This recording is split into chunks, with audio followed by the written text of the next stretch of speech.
Welcome, Mountain Mamas, to our skills training today on Dutch oven cooking. We actually are hoping to have a Dutch oven cook-off every year. And this year, 2021, was the first time we did it, and we had a blast. And we thought women just need to know this outdoor cooking skill. It's along with all our other skills. So we're going to have a training on it today. Huge disclaimer, I am not a huge Dutch oven cooker. I love it. And I do it sporadically, but there's way more people with more expertise. But I watched a million YouTube videos and talked to a lot of people who have some experience. So hopefully all that knowledge is going to be poured into this one presentation. If you want to print off there is an outline that goes along with this training. There are some websites at the bottom of that training that were fantastic. So if this YouTube video, you want to get a little bit more specific stuff, then go ahead and watch those videos too that are on there. And I'll talk about that at the end. First off, I think it was really interesting that Dutch oven cooking has been around since like the colonial days. If you can imagine, Lewis and Clark had Dutch ovens, the pioneers had Dutch ovens, that's how they cook stuff, the cowboys, all that sort of stuff. It's been around forever. And anything you can make in your oven at home, you can make in a Dutch oven. So think about that. You could bake anything in a Dutch oven. You just got to know the little tips and stuff, and we're going to talk about that today. You can also cook. So Dutch oven's kind of fun because you can either cook it when you're out camping and you've got a campfire. You can throw it in the coals, throw some coals on top, cook something in there, or it's something you could totally do out of your backyard, and plenty of people do that too. I've seen people that have like a cement area in their backyard that they just kind of use. If you have like those outdoor fire pits and things like that, you could put it in that. If you're like us and don't have those cool things, you can also do just something simple like a cookie tray or something like that. Will go underneath it, and that'll keep your cement or whatever yard a little cleaner. There's also some other cool things we'll talk about that are even better than cookie pans, but we're on a low budget. That's another disclaimer. There's a lot of cool tools and things we're going to talk about. I don't have all of them, but I'll kind of describe them, and they're talked about more in the videos if you want to check those out, those other links. So as far as gear, obviously you're going to want to have a Dutch oven, and they come in many different sizes. The most common size is a 12, which is a 12-inch. And that's what I have here. This is a Lodge brand, which is a really good brand and super popular. And it has, you can see on the lid, it has a number 12 on there. So that is the circumference of this Dutch oven. So if you want just something standard, you can do a 12-inch. It's good for a family gathering, something like that. If you wanted to do the 16-inch, I think that's probably more for 16 people. So it's a little bit bigger, so a bigger group. They have ones that are even a little deeper. The 16 inches that are a little deeper are also really good for pizzas. So if you want to do stuff like that, you can also, that's also an option. And then there's the smaller Dutch ovens, like a 10-inch and such. But that's good for if you're just like a couple adults or a small family of 4 or something like that. So it kind of depends on what you're cooking for on your sizes. But there is your Dutch oven. Now they're cool because there's two different kinds. Well, there's different kinds of Dutch ovens. They actually make Dutch ovens that you can use in your oven only. They don't have legs. You just kind of put them in. These ones that have legs are meant for using outside, so you can put the coals underneath and that they have some airflow and things under that. So there you go. So there's your Dutch oven. Let's see. Then our coals, there's 2 different types of coals. You can do fire coals, which are coals from just a fire. And then the second kind is briquettes. We got briquettes here. These are just your standard barbecue briquettes. There are a couple different kinds of briquettes. You can get just the regular kind that we have here. Or if you want to make it a little easier on yourself, get the Matchlight Kingsford briquettes. They're already impregnated with lighter fluid, so they'll light a lot faster. And those are kind of, we like that for easy starting and things get working a lot faster. If you want to, when you're talking about coals and cooking with your Dutch oven, let me get back here a little bit so you can see.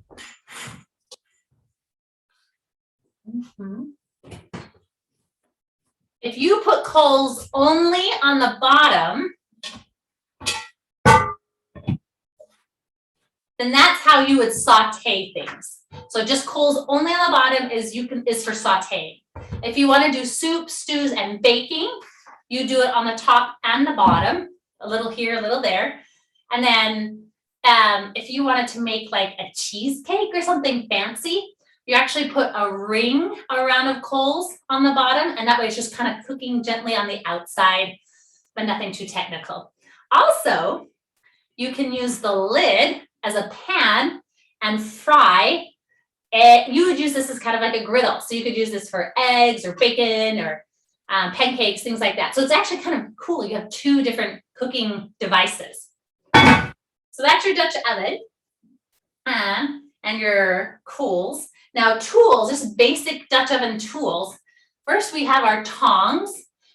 You want to make sure that you've got metal tongs. And this is what you're going to use for taking your briquettes out and moving them on and off your coals and moving around. So a good pair of metal tongs are awesome. Then a lid lifter. I don't have that, but it's a piece of metal that hooks in here and goes up and has a handle on it. The handle, I've heard that, so you're using this to kind of hook under your lid and move it around. You can also use it to hook on your whole stove and move that around as well. And then if you put a lid lifter that actually has a clamp on it, it's really nice because then your Dutch oven's not gonna, or especially your lid and things aren't as tipsy. That's a nice tip if you want to grab something like that. Gloves, you do not have to get fancy gloves. These are basic welding gloves that my husband got for like 15 bucks on Amazon, and they are plenty burly enough. We use the gloves for grabbing your pot. If you want to get in here, move some stuff around, mostly just moving and handling your Dutch oven after it's been cooking. Then there's a lid stand, which is really cool. I don't have a picture of it, but essentially it's a wire ring that kind of comes in on 3 sides, and you use that to put your lid on. So you would set that here while I'm messing around with my food. It's sitting here, so it's not, your lid's not like rolling around in the dirt or anything like that. So you can put that on there. You can also flip that lid stand over, and then that's how you would use it to cook and fry stuff on. So lid stands are awesome. A fire pan is a really neat trick I've learned, as if you want to be more of a leave no trace Dutch oven cooker. Say like you're just going to be in a campground or your RV or your camper or whatever like that tent, and you don't want to be making like a huge mess, and especially if there's no real campfire rings or anything around there. The fire pans are awesome. I'm just using, like, I just got a cookie tray, but the idea is that it's a little bit higher. It's like 3 inches, and it's a circle, and it's metal, galvanized metal, and then you put your Dutch oven in it, and it kind of circles it around. You can get them, they're like oil change pans. They're also called hog pans. You feed hogs out of them. Anyway, but they're really nice. They just circle around your whole Dutch oven, and then you can do all your stuff, your coals and everything in there, and you're not going to get the grass burned. You're not going to leave a trace on the cement and things like that. So fire pans are a great, cheapish, extra bonus for cooking with Dutch ovens. It looks like the 18-quart size is the best for doing that. There's also a whisk broom.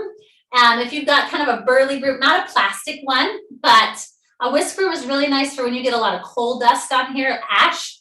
So your coals are going to be cooking, and when they're finished cooking, they kind of crumble and turn to dust.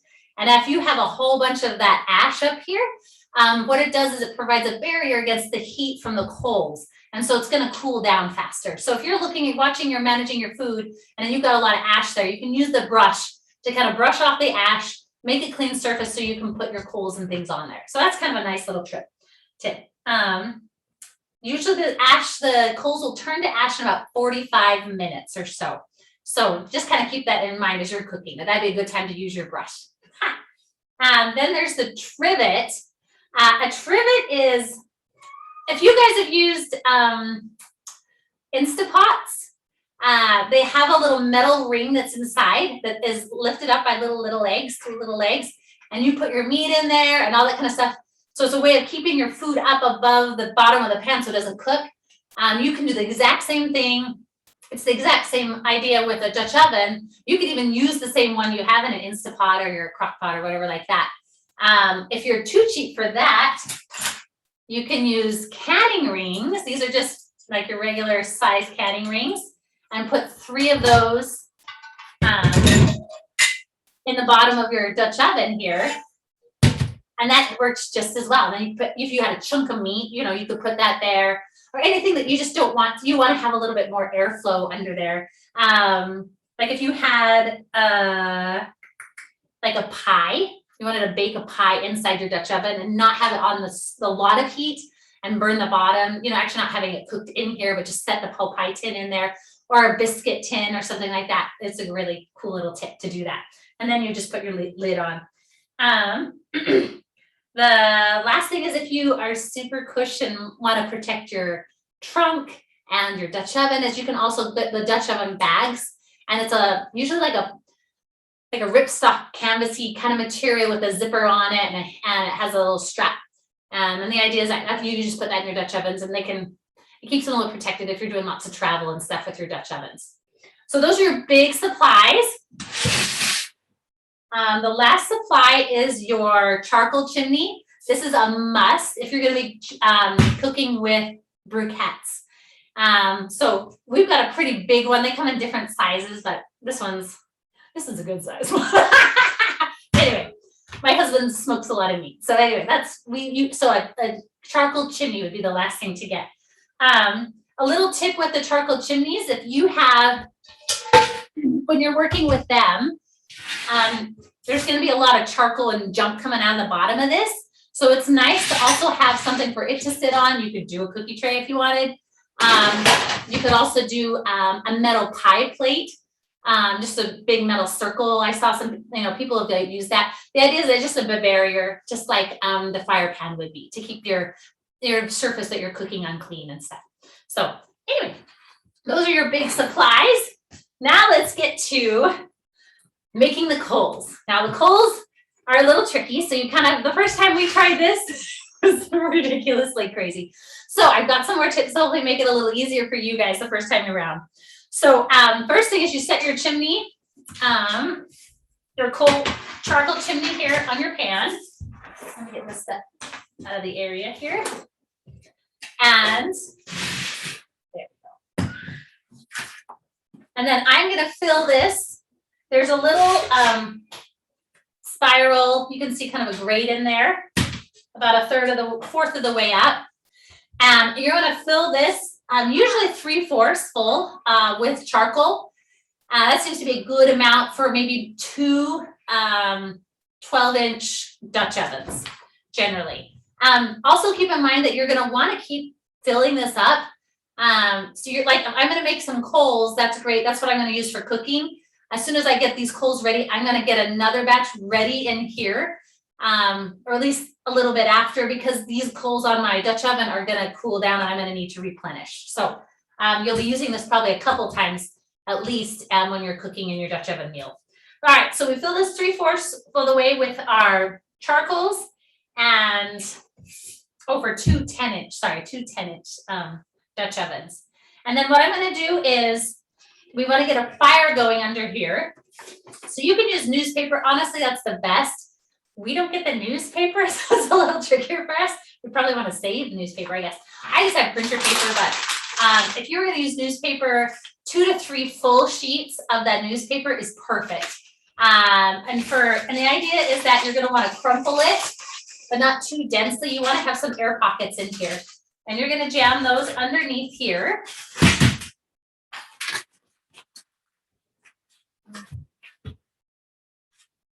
And you could even use paper towels. That'd probably even burn a little better. Anyway, so we get some our newspaper crumpled up underneath here, and our lighter. And there's holes in the sides of here, so we can start our lighter and just light that. And we're gonna just let that burn. And it's gonna start getting our charcoals on fire and heating up. A couple tips are, when this newspaper or paper dies down, like wait for it to all die down and put some newer newspaper in there and do it again. And usually you'll only have to do that a couple times. and you should get your charcoal should be caught on fire enough that they'll start cooking and heating each other up and things like that. It takes about 10 to 20 minutes to get good coals. Now, good coals look like they'll start getting that white ash look on a lot of it, and then if you blow on it, it should glow red. So that's how you know you've got good coals. Let's see. And then, yeah, like I said, once you've got a good set of coals in here, that's when you can start adding them to your Dutch oven, get all that done, and then come back and maybe start another batch, or at least maybe 10 minutes, depending on how long your cooking time is. Yeah, you'd go back here and get that started. Excellent. So that's your chimney, charcoal chimney. They're awesome. Okay, now we're going to talk about our cooking. So cooking is our Dutch oven. This is what you're all here for, right? Too bad this isn't Taste Division and I was cooking something really awesome. That'd be great.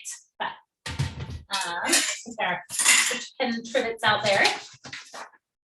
All right, doing this in the living room. Notice we don't have carpet, so.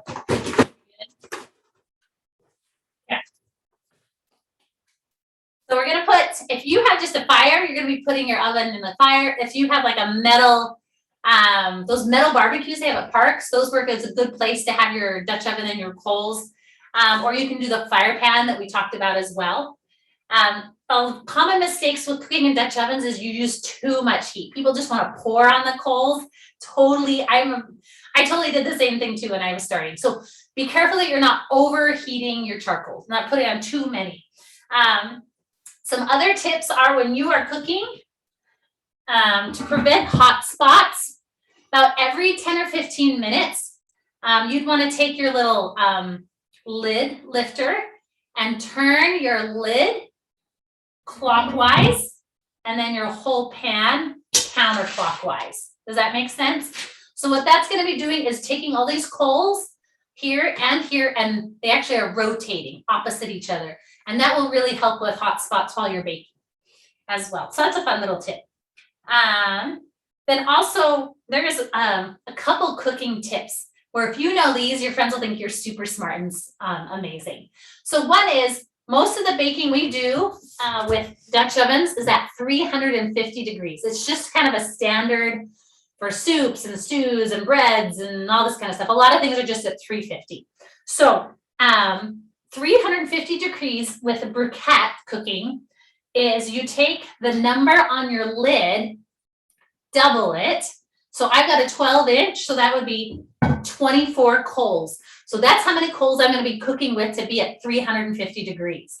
Now, the second tip is, it's called the rule of three, or thirds, I guess, but they call it the rule of three, where we cook 2/3 of that number on top and 1/3 below. Just think, I'm not going to want to burn on the bottom. I want to have more heat on the top.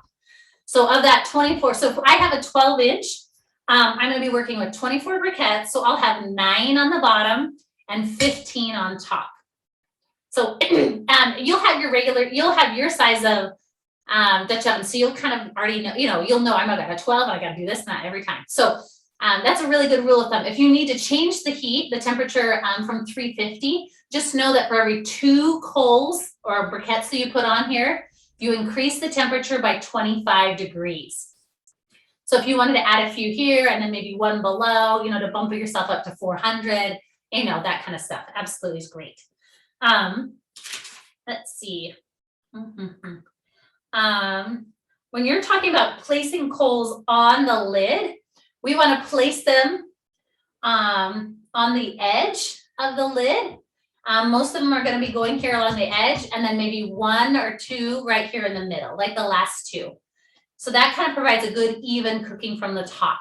Now on the bottom, what I would do is do a ring of briquettes, not on the outside, but just kind of in the middle and around, and just kind of do a nice gentle ring of my 9 briquettes. So that's kind of your briquette placement. That'll provide generally pretty even cooking and hopefully prevent too many hot spots as well. Let's see. Now, if we were going to be cooking with fire, you should be aware of a couple things. One is that wood in fire, like different woods burn at different temperatures. So fire cooking is going to be a little bit less predictable. So some of the rules, this is a really cool tip I learned with being able to tell the temperature in your Dutch oven, because unless you are cool like my husband and have a thermometer that you can zap at this, you're usually going to be doing everything by hand and checking the temperature. So here are some rules of thumb. You've got your coals, you put some coals underneath from your fire, and then you've got a lot more coals on top, and you take the back of your hand and put it 2 inches over the lid. Now, if I put it in 1 second, ow, it's too hot, you're probably at 500 degrees and that's too hot for baking. So you're gonna wanna pull off some of those coals. Now, if I put my hand on here and I'll start feeling that I wanna pull it away after 2 seconds, I probably dropped it down to around 400-ish in that zone. Now, we want to usually get down to a 350 degree temperature. So you want to leave your hand there and hopefully it lasts 4 seconds. That's our goal. So you get down there 1,000, 2, 1,000, 3, 1,000, 4. Okay, now I'm hot.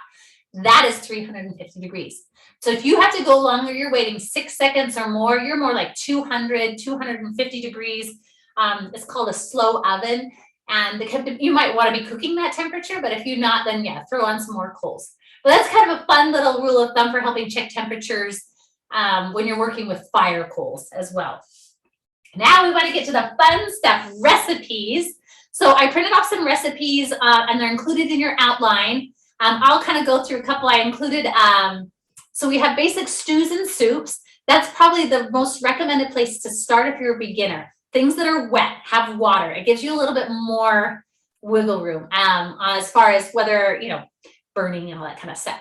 So soups and stews are super easy. You throw in some water, some vegetables, some meat, and just let it simmer and cook for like 30, 40 minutes.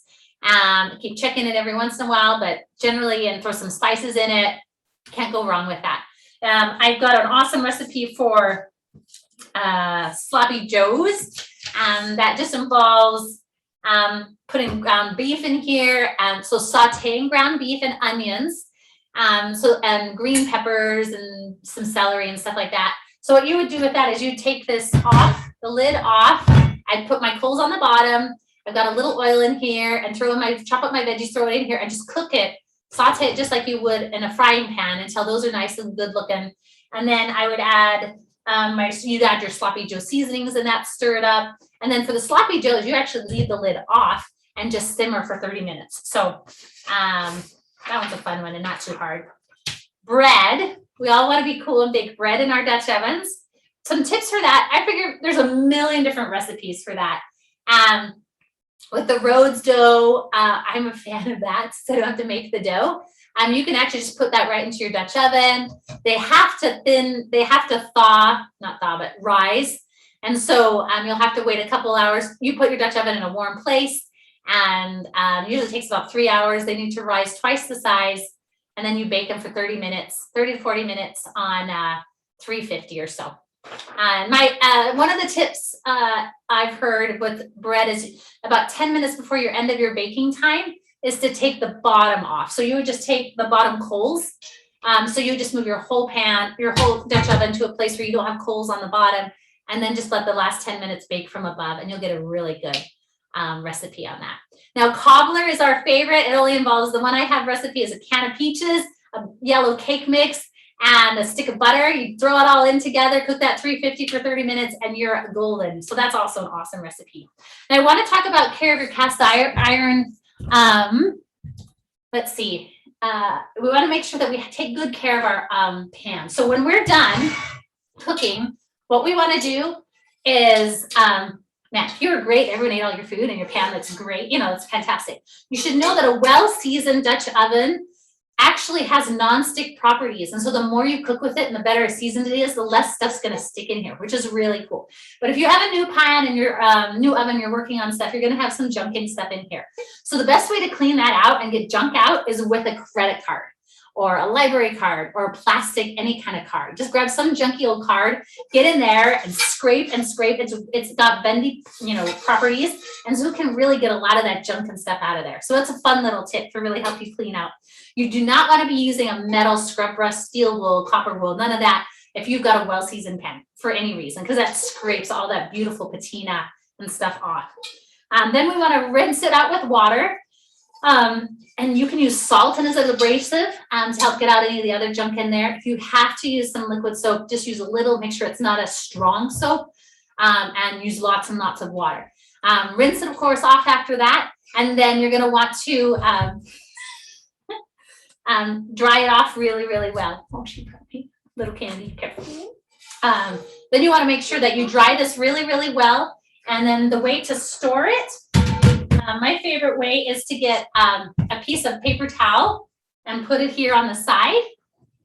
And then I put my lid here, and that provides a gap to allow some water to come in and out. And that way, if I didn't get all the stuff dried off, then I'm not gonna get water and stuff on the bottom, which will cause rusting. A couple other tips: if you cook fish or stinky things, take a briquette, wrap it up with a paper towel, and put that inside here, and that'll be able to take on that any bad odors. Also, if you want to cook with apple cider vinegar, if you want to add a little apple cider vinegar to at the end of your cleaning regimen, that also has some antibacterial options as well, or properties that can help keep that clean. Now, if you want to add, if you're like, oh my heck, my Dutch oven needs to be seasoned, really, really easy to do that. You want to make sure if you go and you look at your Dutch oven, it's rusty, which is what happened to me. You actually want to get in there with a metal scrub, your copper or steel will get all that off, rinse it off, use all your soaps, because you don't care right now. If it's totally destroyed, start from scratch. And then you get all that rust, all that sort of stuff off, clean it off. Then we want to use an oil, and honestly, cooking oil, a canola oil is fine. And you can just use the spray oil here. I spray on the top, on the bottom of the lid, inside, outside, get that all everywhere. Use my paper towels and just kind of wipe that down. And then I want to throw the whole thing in the oven for 450 degrees for an hour. And usually you'll put your lid on one rack and you'll put your oven on the other rack upside down, and then put a cookie pan underneath that to catch any of that oil, and just let that bake for an hour, and then bob's your until your oven's great. So that's all you really have to do to season it, but it should be awesome and looks good after that. Those are all my tips and pointers on Dutch oven cooking. Hopefully that was helpful. I'm going to ask you ladies, do you guys have any questions? One thing I saw is people using parchment paper in their Dutch ovens. Have either of you guys used that before? Pluses, minuses? Yes. There's actually some cooking tips I wanted to throw on there. Baking tips. Oh, I didn't. Yeah, parchment paper you can use when you're baking anything like cakes and cakes and breads and things like that. And you can even actually you put the parchment paper in the bottom, and then you cut the little it's called the triangle technique, where you kind of cut these triangles to make sure that the sides will fit in and not get too overlapped. Does that make sense on the sides? And then you can bake inside that. Yeah. Great question. Okay, we have a couple questions over here. I think he wants to ask one real quick, and then I have a few. Can you bake waffles in it? You probably could. They're not going to look like waffles because it doesn't have the waffle iron grid pattern. But you could definitely cook even like pancakes and stuff inside it. You just use it like a griddle. You probably just want to use the lid and then do that. Okay. Okay, and then you mentioned the number on top. You said that was the circumference, but to me that looks a lot more like the diameter across from side to side. Yes, thank you. Anyone who wants to correct me on my math vocabulary. Yes, okay. Yes, the diameter. Thank you so much, Whitney. Any other questions? Yes, my other question, let's see, I was writing them down. Oh, so you said your husband uses a temperature gun to measure. So I had a couple questions about measuring, because if coals are on the top and you're putting the back of your hand over it, that is still okay with the coals on the top, it's still pulling away at those seconds, or only if there are coals on the bottom? Did that even make sense? Yeah, coals on the top and the bottom, yeah. Okay, and then if you're using a temp gun, do you measure the lid? Do you measure inside? Where do you measure to properly, where do you point the laser part to properly measure the temperature if you're using one of those? He uses it honestly for gauging temperatures inside fuel when he's smoking meat. So he's just trying to get, so what he'll do is he'll even go inside his smoker. I haven't used it for Dutch oven. I would guess you'd probably just want to zap the top of your lid and then also do another check as well with kind of the techniques that we taught you, and just see if that gets pretty close. I don't use the fancy stuff, but it's there. And so, yeah, I feel like if you fine tuned it, you'd be able to know exactly, but that's my guess. Okay, and then you said you could cook eggs, just flip over the lid and you can use that like a frying pan? Mhm. That is so cool. Okay, I wasn't sure if I missed that. You'd want to have, you'd want to get one of those lid lifters, or not lid lifters, but the lid stands. But then, yeah, and they're only about that high off the ground. So you'd have your coals underneath there. And yeah, very cool. That's awesome. Okay, yeah, that's all I can think. Oh, she has a Great question. questions. Marilyn, do you have any questions? Oh, one of Whitney's kids has a question. Yeah, what's your question? So on that, when you're cooking on the lid, if it has like a handle, wouldn't that make it like slide and have the eggs fall off or something like that? Yeah, so you take your lid and you flip it upside down. And so this is what you cook on. I know, but like the handle that you're holding on, wouldn't it like slide it? No, because the lid stand that you put it on is actually around the bottom like this. So you don't have to worry about the handle getting bumped. Yeah, good question. Yeah, it just sits there like that. Mhm. Thank you.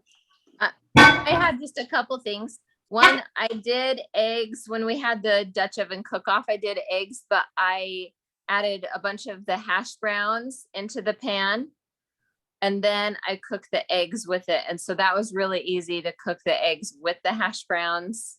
You know, I didn't have to worry about any slidey stuff because I didn't have a cool circle thing, but I could cook them just in the pot, no problem. So that was kind of fun. So you cooked them in the actual oven. Yeah. Yeah, we put them in. Yeah, we had hash browns, I think hash brown sausage and eggs, and just cracked eggs, and it turned out awesome. It was very, very easy. It was. And then a couple other things we learned from the Dutch oven cook off. One of them was Brenda we had a lot of problems with the Dutch oven, and they really knew their stuff for Dutch ovens, but the surface of where we were putting the Dutch oven, it was one of those park black cooking, you know, I don't know, like you have like a park bench or a table, and yeah, the big metal grills that you have at picnic areas. So that metal griddle had acquired like a hill of just like Ash. ash char. So she put her Dutch oven on top of it, and it was uneven, and it was stopping airflow from getting under her Dutch oven. And so her stuff took so much longer to cook than ours did on one that was next to her that was clean and flat on the bottom. So we learned that the hard way, that you have to, if you're going to a park or something, you have to clean out all that char, or else it will stop. Even with the briquettes, it'll stop the airflow and it won't cook your food. So that was a little frustrating. And then another thing was, if you are going to do a cookie sheet under your pot, for sure do aluminum foil so you don't